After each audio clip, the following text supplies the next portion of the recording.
Bonjour à tous. Bonjour à tous, bienvenue aujourd'hui pour cette nouvelle vidéo. Salut Céline. Salut Claire. On va aujourd'hui continuer sur la respiration. On avait vu précédemment que la respiration avait une influence sur la conscience de soi.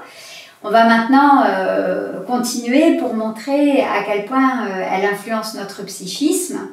Donc la respiration va récolter plusieurs formes d'informations qu'elle va transmettre au cerveau. Elle va récolter des informations qui viennent de l'intérieur du corps, qui viennent de nos muscles, de nos articulations, mais elle va aussi récolter des informations sur notre posture, la façon dont on se tient, les limites de notre corps, et ça va remonter comme ça jusqu'au cerveau qui lui va avoir plein d'indications.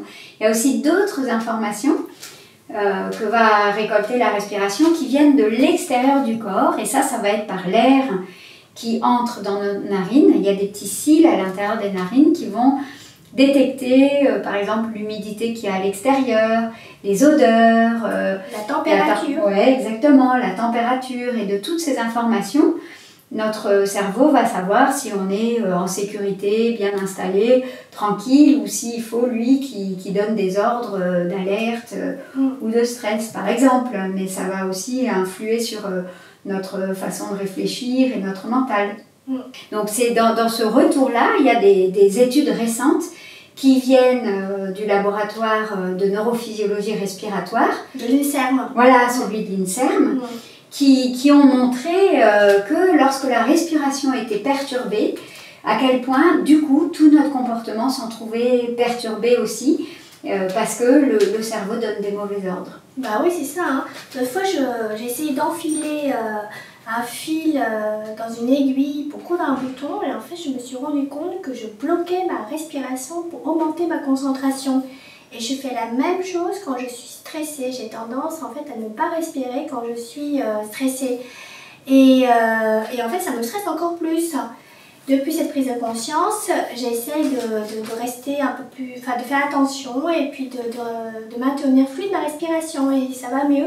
Et oui, parce que du coup, d'une respiration bloquée, le cerveau en déduit du stress et envoie des hormones de stress, et toi tu es encore plus stressé. Moi je l'ai bien vu aussi sur la tétanie des muscles quand on fait de l'escalade. J'avais parlé d'escalade.